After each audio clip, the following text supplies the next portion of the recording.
오늘의 말씀은 사도행전 4장 5절에서 12절까지가 되겠습니다. 제가 봉독을 하도록 하겠습니다. 이튿날에 간원과 장로와 서기관들이 예루살렘에 모였는데 대제사장 안나스와 가야바와 요한과 알렉산더와 및 대제사장의 문중이 다 참여하여 사도들을 가운데 세우고 묻되 너희가 무슨 근세와 네 이름으로 이 일을 행하느냐. 이에 베드로가 성령이 충만하여 가로되 백성과 관원과 장로들아, 만일 병인에게 행한 착한 일에 대하여 이 사람이 어떻게 구원을 얻었느냐고 오늘 우리에게 질문하면 너희가 모든 이스라엘 백성들은 알라. 너희가 십자가에 못 박고 하나님이 죽은 자 가운데서 살리신 나사렛 예수 그리스도의 이름으로 이 사람이 건강하게 되어 너희 앞에 섰느니라. 이 예수는 너희 건축자들의 버린 돌로서 집 모퉁이의 머릿돌이 되었느니라. 다른 이로서는 구원을 얻을 수 없나니 천하의 인간의 구원을 얻을 만한 다른 이름을 우리에게 주신 일이 없음이니라 하였더라. 아멘. 오늘은 무슨 근세로 네 이름으로 라고 하는 그런 제목과 있어 같이 은혜를 나누기를 원합니다. 누가복음 10장에 보면 예수님께서 말이죠, 윗선에 대한 교훈의 말씀을 하셨습니다. 예수님께서 말이죠, 모인 무리들에게 가르치고 있는데 어느 율법사가 일어서서 예수님의 속을 한번 떠보기 위해서, 예수님이 어떤 사람인가 알아보기 위해서 예수님, 선생님, 내가 무엇을 하여야 영생을 얻으리까? 라고 이렇게 물어봤습니다. 그때 예수님께서 율법에 뭐라고 기록이 되어 있으며 내가 어떻게 읽었느냐? 라고 이렇게 반문을 했습니다. 그러자 말이죠, 율법사가 내 마음을 다하며 내 목숨을 다하며 내 힘을 다하며 또 뜻을 다하여 주의 내 하나님을 사랑하고 내 이웃을 내 몸과 같이 사랑하라 하였나이다. 이렇게 이야기를 했었어요. 그랬더니 예수님께서 내 대답이 옳도다.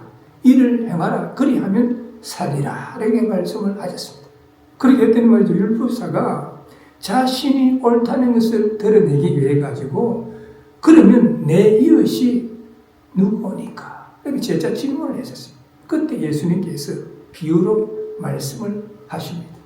어떤 사람이 예루살렘에서 여리고로 내려가다가 강도를 만났는데 강도들이 그 사람의 물건을 다 빼앗고 그 사람을 때려가지고 거의 죽은 상태로 두고 도망을 갔다. 그런데 얼마 후에 한 제사장이 그 길을 가다가 그 사람을 보고는 피하여 지나갔고 또 얼마 뒤에 레위인이 그 길을 가다가 그 사람을 보고 지나갔다. 그런데 어떤 사마리아인이 여행 중에 거기 이르를 가지고 그를 보고 불쌍히 여겨서 가까이 가서 상치에다가 기름과 포도주를 붓고 싸매고 그리고 자기 짐승에 태워가지고 주막으로 데려가가지고 돌보다가 이튿날 데나리온 둘을 갖다가 주막 주인에게 주면서 이 사람을 돌봐주시오. 그리고 부비가 더 들면 내가 돌아올 때 주겠소. 라고 이렇게 하고 부탁하고 떠났다. 내 의견에는 이 세 사람 중에 누가 강도 만난 자의 이웃이 되겠느냐 라고 다시 예수님께서 말씀하셨습니다. 그때 율법사가 자비를 베푼 자니다 이렇게 대답을 했습니다. 그때 예수님께서 너도 가서 이와 같이 하라 라고 말씀을 하셨다는 것입니다. 이 비유를 통해서 우리가 알 수 있는 것은 율법을 잘 아는 제사장. 제사장은요, 하나님과 이스라엘 백성들 사이에서 중보의 제사를 드리는 사람입니다. 요즘으로 말하면 어떻게 종교 지도자, 어떻게 보면 목회자와 같은 그런 사람입니다. 그리고 또한 레위인은 성전에서 일을 하는 사람입니다. 그런데도 그 사람들은 다쳐서 신음하고 있는 사람, 거의 죽어가는 사람을 보고도 몸거치하고 지나갔다는 것입니다. 그런데 그 당시에 사회적으로 경멸을 받던 사마리아인이 강도 만난 자를 갖다가 불쌍히 여기가지고 돕는 그 모습은 율법을 지키는 외형과 진정한 사랑의 실천 사이에 윗선을 우리들에게 보여준다라고 우리는 볼 수가 있습니다. 성경에서요, 바리새인들을 갖다가 율법주의자들이다라고 이렇게 말씀을 하고 있습니다. 그런데 바리새인들은 율법을 지키는 척 하면서도, 외적으로는 경건해 보이는 척 하면서도 속으로는 탐욕과 위선이 가득하다라고 예수님으로부터 책망을 받은 자들입니다. 오늘날 현대사회에서도 격과 속이 다른 이중적인 태도를 보이는 사회 지도계층에 있는 사람들이나 종교인들이니 사람들 앞에서는 높은 도덕성을 강조하지만은 뒤에서는 자신의 이익을 챙기기나 부정행위를 하는 위선자들이 많이 있다는 것입니다. 남에게는 관대하고 자신에게는 엄격한 잣대를 갖다 대어야 하는데도 오히려 타인에 대해서, 남의 잘못에 대해서는 크게 비난을 하면서도 자신의 잘못은 어쩔 수가 없었다라고 합리하고 숨기려고 하는 위선자들이 많이 있다. 자신의 눈에 있는 덜보는 보지 못하고 남의 눈에 티를 보고 책망하는 자들이 많이 있다 하는 그런 말입니다. 예를 들어서 사회 지도계층에 있는 사람들 중에서 특히 말이죠, 정치가들, 국민을 위하는 척 하면서 위선의 말과 행동하는 경우가 많이 있습니다. 종교 지도자들, 특별히 말이죠, 뭐 다른 종교를 떠나가지고 우리 기독교를 본다라고 하면 한국 대형 교회의 목회자들, 다 그런 것은 아니지만 자신이 말이죠, 더 경건한 척, 자신이 더 영적인 것처럼 하면서 윗선의 말과 행동하는 경우가 많이 있습니다. 자신이 섬기던 교회를 아들에게 물려주는 세습을 하면서도 고난을 물려주는 것이다라고 합리화하면서 윗선의 말과 윗선의 행동하는 자들이 있습니다. 교회가 말이죠, 무슨 자기 개인 사유재산입니까? 교회가 뭐 어떤 자기 자신이 경영하는 기업입니까? 그런데도 불구하고 자기 자식에게 세습을 하는 그런 목회자들이 있다는 거예요. 이러한 일들로 인해 가지고 세상 사람들에게 교회에 대한 이미지가 좋지 않아 가지고 전도가 잘 되지 않는 거예요. 그래서 한국에서는 기독교인들이 급속히 줄어들고 있습니다. 물론 다른 요인들도 있겠죠.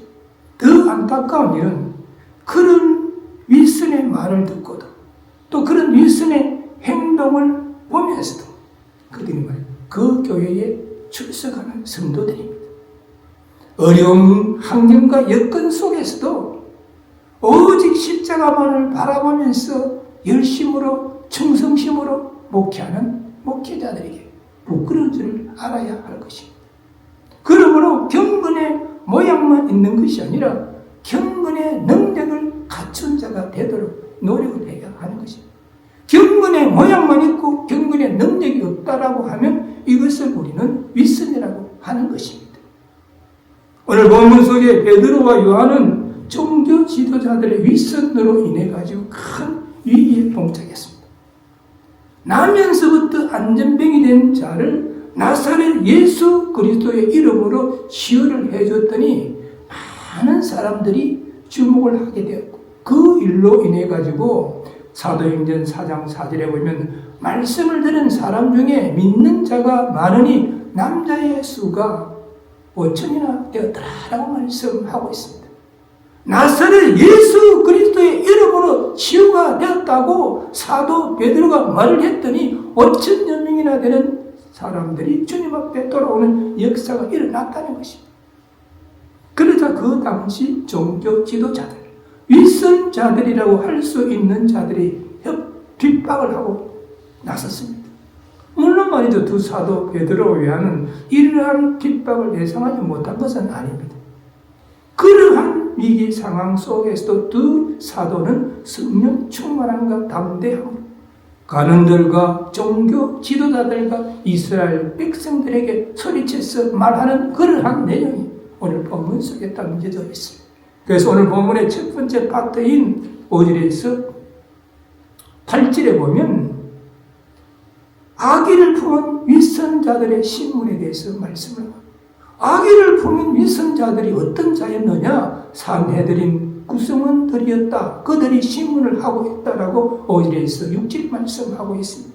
여기에 보니까 이튿날에 간음과 장로와 서기관들이 예루살렘에 모였는데 대제사장 안나스와 가야바와 요한과 알렉산더 및 대제사장들의 문정이 다 참여하여라고 말씀하고 있습니다.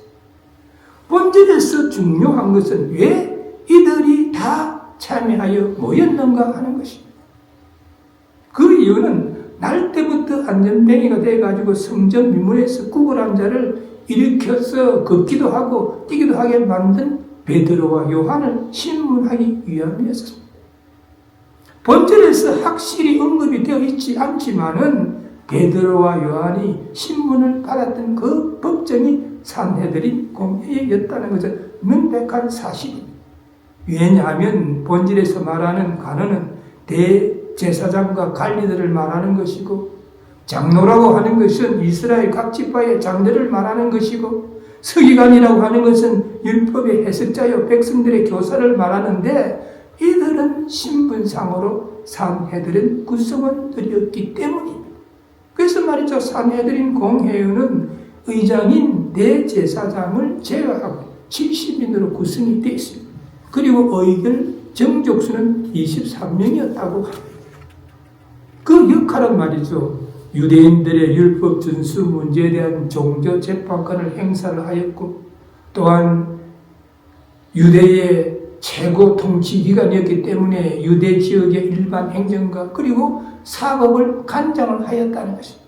그래서 이들은 산헤드린 공회의 이름으로 베드로와 요한을 신문하기 위해서 모였습니다.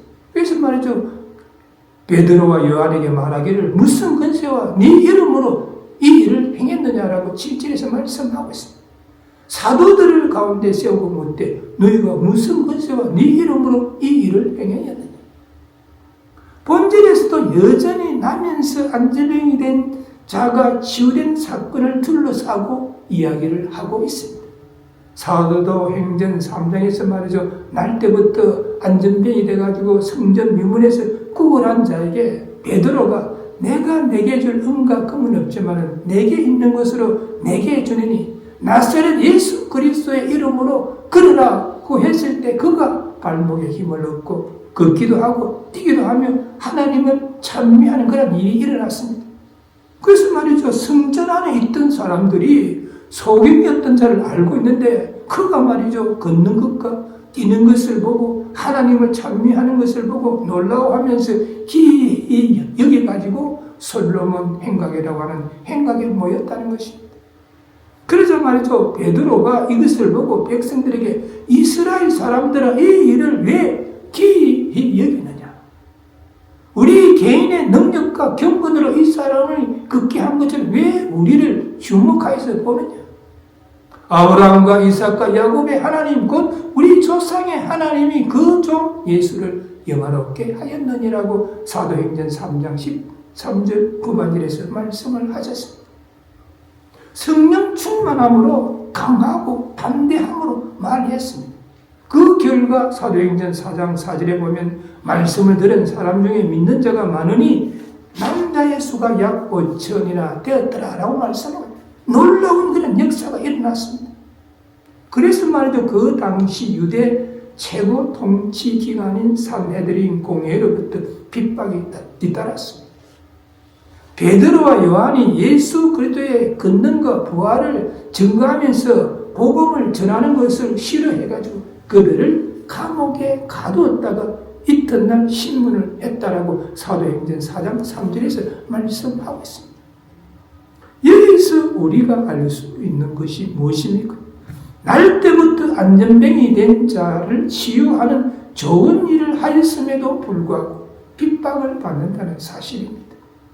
그 신문의 내용이 무엇입니까? 너희가 무슨 권세와 네 이름으로 이 일을 행하느냐? 라고 이렇게 물었습니다. 이것은 말이죠, 매우 기술적인 질문으로서 안전병이 치유 사건을 사실 그대로 받아들이기를 거부하는 그런 질문이다라고 우리는 볼 수가 있습니다.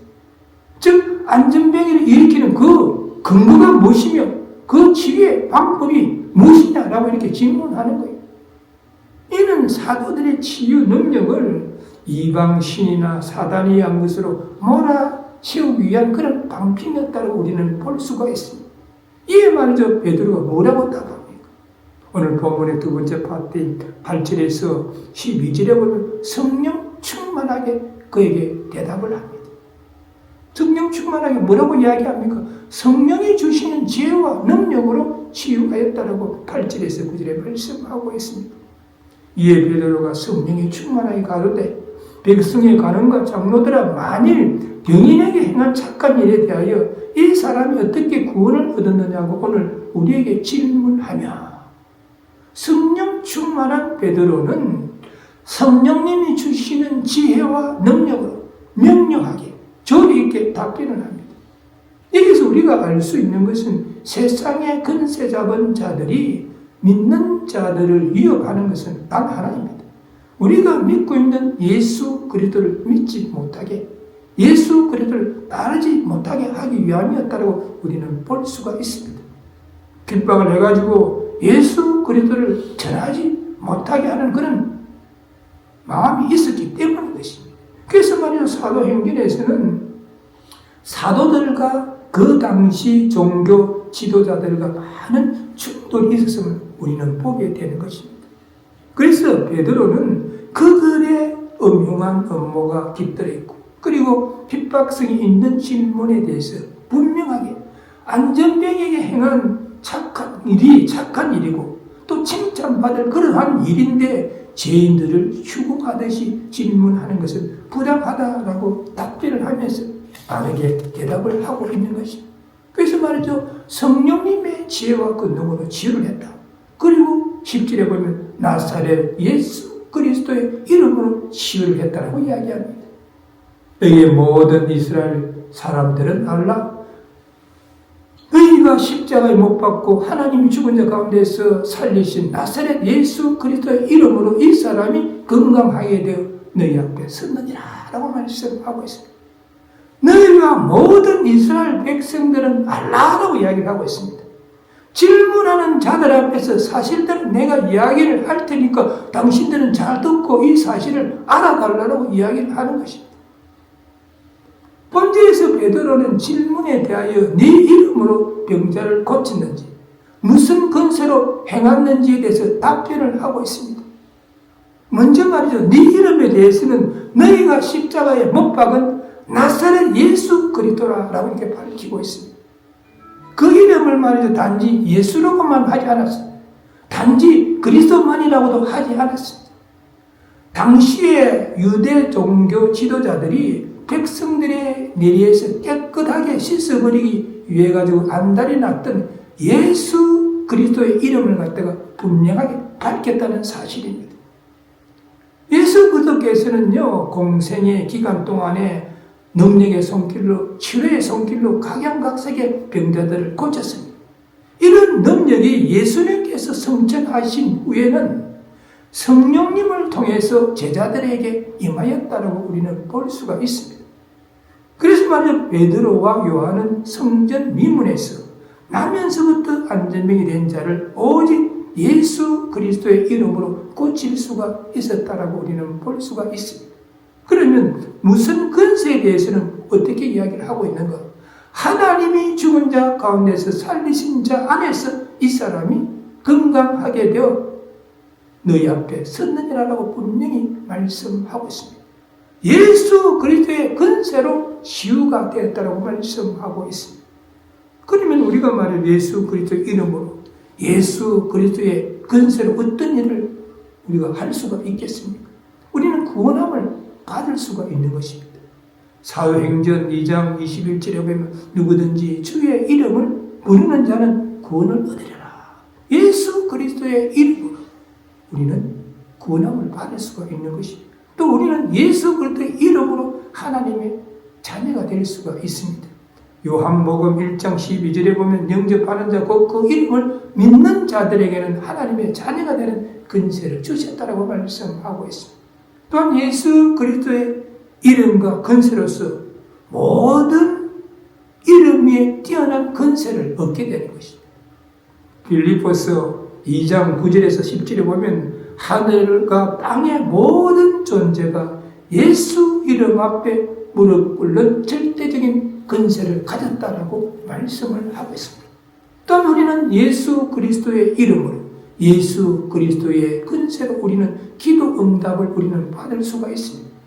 예수 그리스도의 이름으로 기도할 때 응답을 하시고 하늘의 권세와 능력이 나타난다는 사실을 요한복음 14장 13절에서 14절에 말씀하고 있습니다. 또한 예수 그리스도의 이름으로 예수 그리스도의 권세로 초자연적인 능력이 나타나게 되는 것입니다. 성전 민문에서 말이죠. 날 때부터 안전뱅이가 되어가지고 그걸 하던 자에게 베드로가 나사렛 예수 그리스도의 이름으로 일어나라고 했을 때 그가 걷기도 하고 뛰어가는 그런 초자연적인 능력을 행할 수가 있었다는 사실을 우리는 알아야 하는 것입니다.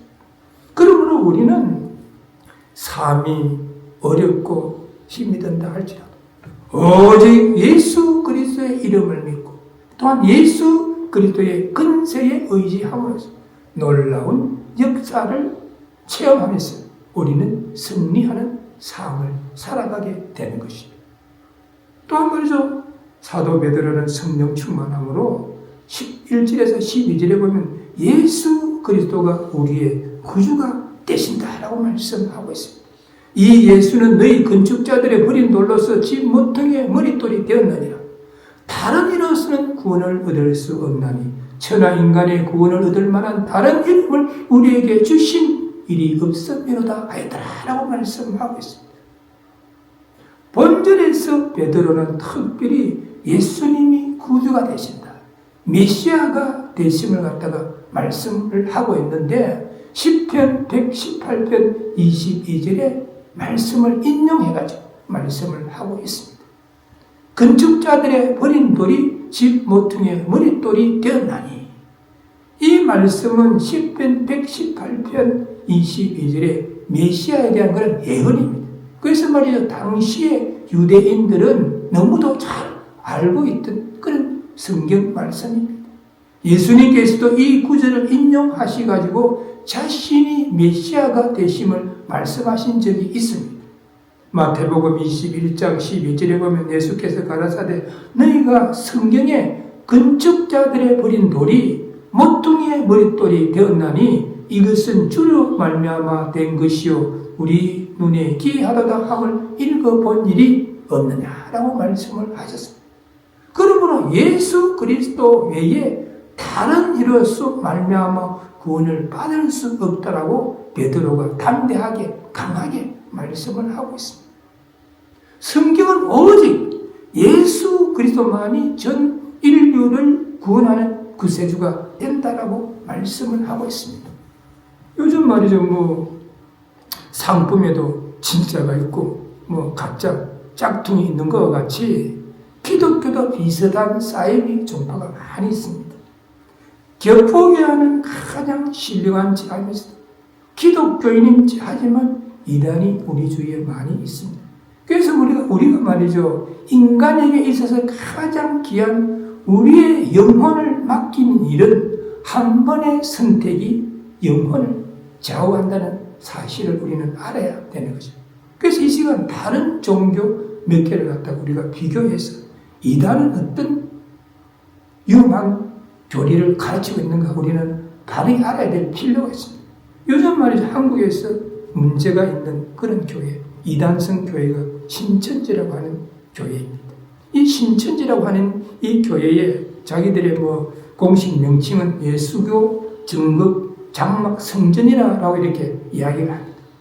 이 만희라고 하는 자가 1984년도에 경기도 과천에서 창립한 기독교 계열의 사이비 종교 단체, 성경을 기반으로 한다라고 주장을 하지만은 정통 교회의 교리가 아니라 다르게 가르치고 있다는 사실입니다. 이 만희는 요한계시록에서 말하는 자신이 말이죠, 외한 자다, 약속의 목자다 라고 이렇게 말하면서 자신들이 그걸 하는 거예요. 자신의 위치를 갖다가 자꾸만 올리려고 하는 거죠. 그래서 말이죠. 이 만희가 주장하는 게 뭐냐면 신천지에 14만 4천 명의 성도가 모이면 이 지구상의 모든 사람들이 신천지로 모일 것이다. 그러면 14만 4천 명이 이 지구상의 각 지역을 맡아서 다스리게 될 것이다. 그러니까 전도를 열심히 해야 된다라고 해가지고 모든 수단과 방법을 가리지 아니하고 전도를 하는 거예요. 그래 이 교인들이 이해가 안 되는 게 기존 교회에 다니는 교인들도 그 말에 쏘아가지고 거기 가가지고 막 전도한다.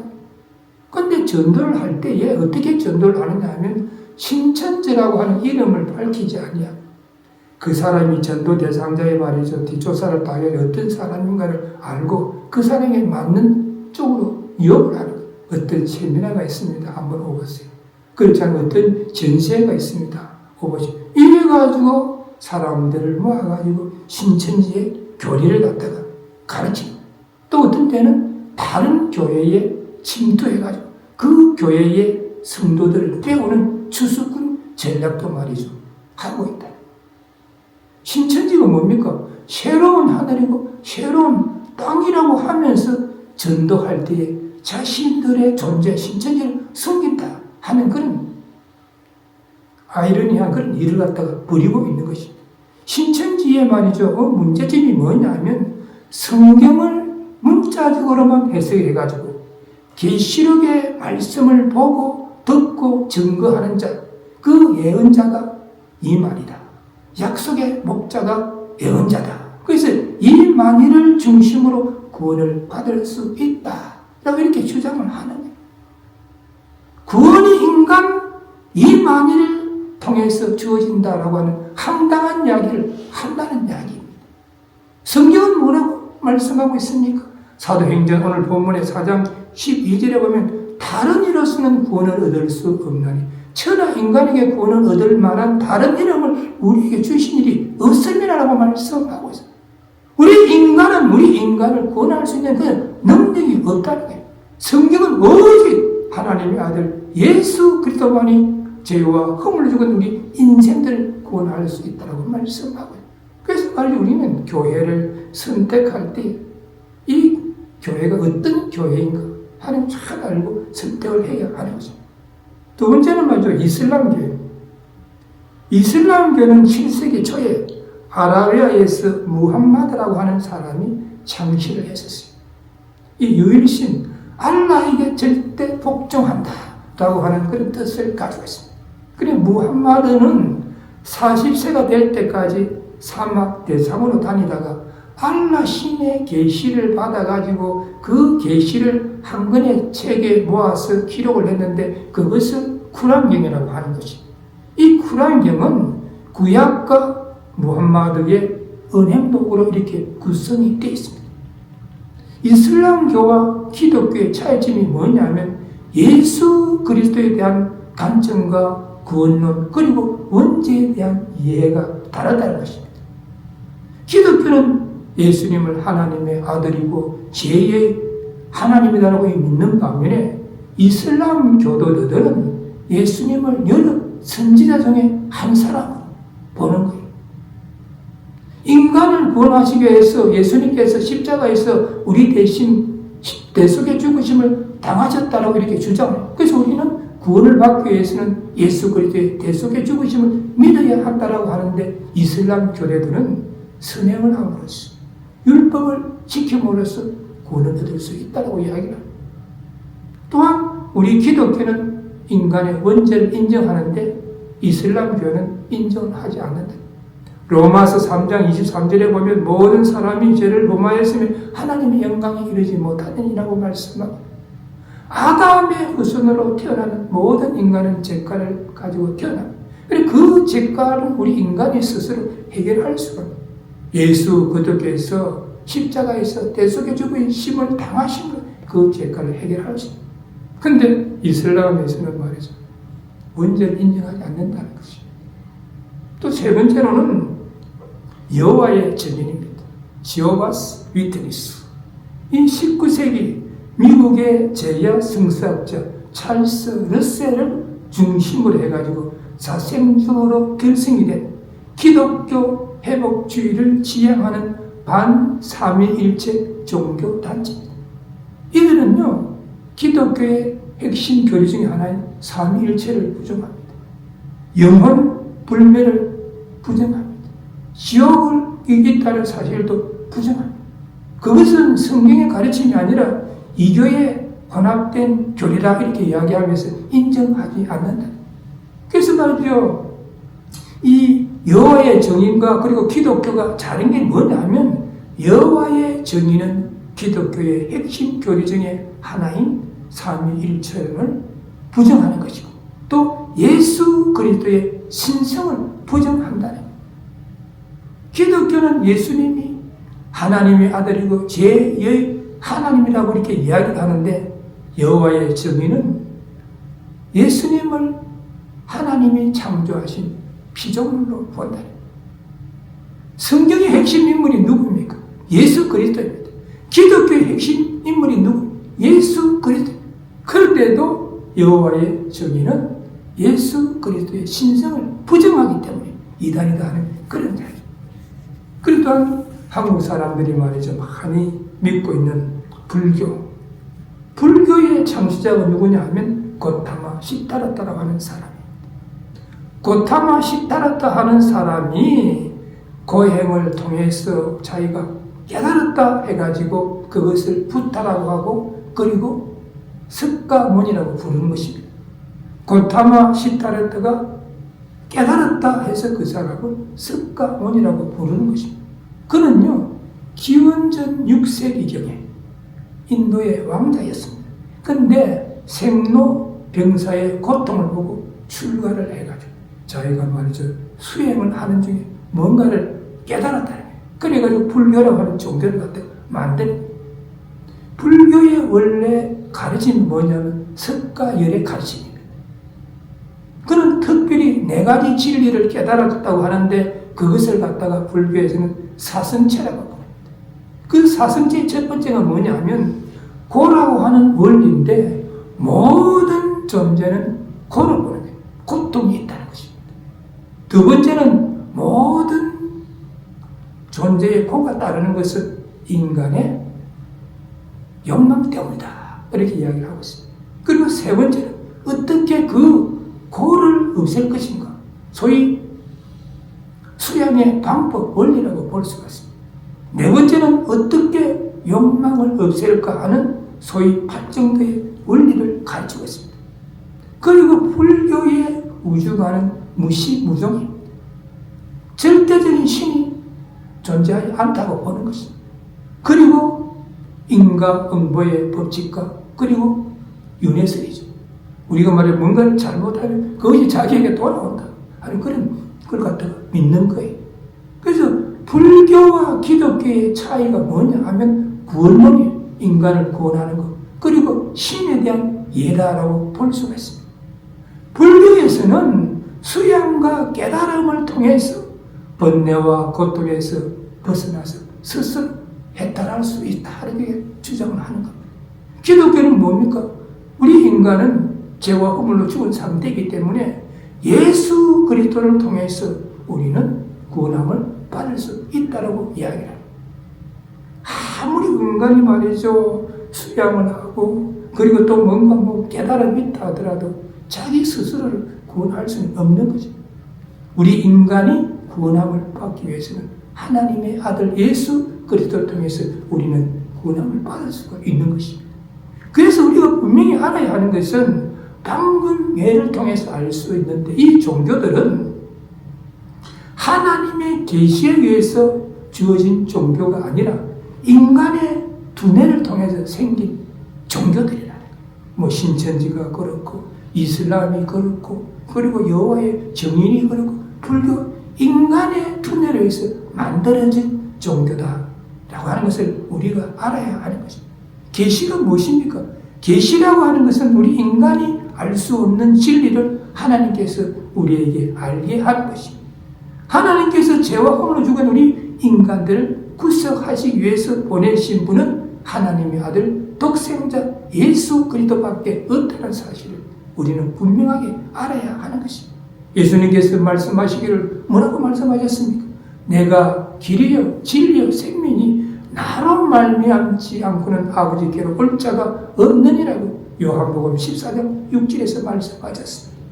그러므로 우리 믿는 성도들에게 있어서 가장 소중한 것은 예수 그리스도인 것입니다. 왜 그렇습니까? 예수 그리스도께서 우리 인생들을 구원하시기 위해서 십자가상에서 내 대신 우리 대신 대속의 죽으심을 당하셨다가 성경대로 3일 만에 부활하신 분이시기 때문입니다.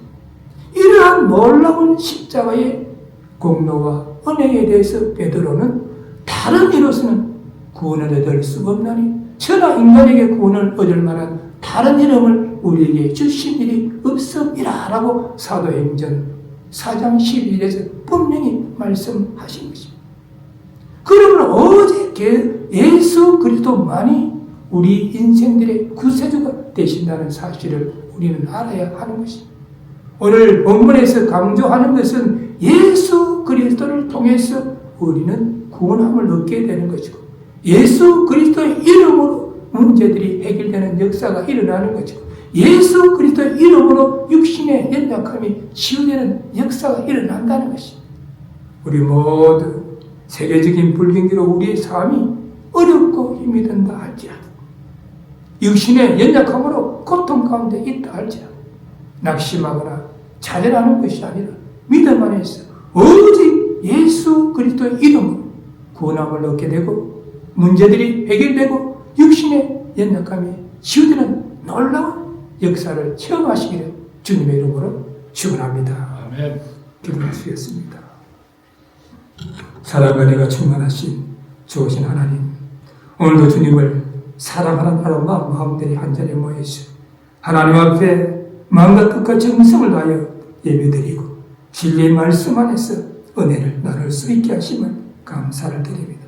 오늘 본문 속에 베드로와 요한은 날 때부터 안전된 이된 자를 나사렛 예수 그리스도 이름으로 치유하실 때 많은 사람들이 기이하게 여기고 놀라고 또 많은 사람들이 주님 앞에 돌아옴으로 해서 5,000여 명이나 주님 앞에 돌아오는 역사가 일어났을 때에 산헤드린 공회의 회원들이 베드로와 요한을 핍박하여 말씀하시기를 무슨 근세로 네 이름으로 이 일을 행하였느냐고 했을 때 베드로는 성령 충만함으로 성령의 지혜와 권능으로 예수 그리스도의 이름으로 이 사람이 치유받고 너희 앞에 건강하게 섰느니라고 강하게 담대하게 답변을 하고 또한 우리 인생들의 구세주는 오직 예수 그리스도라고 말씀하셔서 우리 모두 오늘 이 전부된 말씀을 다시 한번 바르게 이해하고 마음판에 새기서 우리의 삶의 여정에서 어렵고 힘든 일이 있다 할지라도 육신의 연약함으로 때로는 고통받는 일이 있다 할지라도 예수 그리스도의 이름으로 문제들이 해결되고 예수 그리스도의 이름으로 육신의 연약함이 치유된다는 믿음으로 살아갈 수 있도록 우리 모두를 인도하시고 넘치도록 은혜를 베풀어 주옵소서. 우리 주 예수 그리스도의 이름으로 간절히 기도드리옵나이다. 아멘. 지금은 죄와 허물로 죽었던 우리 인생들을 구원하시기 위하여 십자가상에서 대속의 죽으심을 당하셨다가 성경대로 3일 만에 부활하셨어 우리 인생들에게 부활의 소망을 주신 우리 주 예수 그리스도의 은혜와 독생자 예수 그리스도를 아끼지 아니하시고 십자가상에서 속죄의 제물로 삼으셔서 우리 인생들을 구원하게 하신 하나님의 크신 사랑과 오늘도 우리들의 마음 가운데 내재하시고 감동케 하시는 성령님의 역사하심 성경에 기록된 하나님의 언약의 말씀을 믿고 하나님의 말씀에 순종하여서 바른 삶을 살며 신앙생활을 함으로써 하나님께서 예비하신 복을 받아 누리기를 소원하는 이 자리에 모이신 모든 분들과 그 가정과 삶의 현장 위에 지금으로부터 영원까지 함께할지어다. 아멘.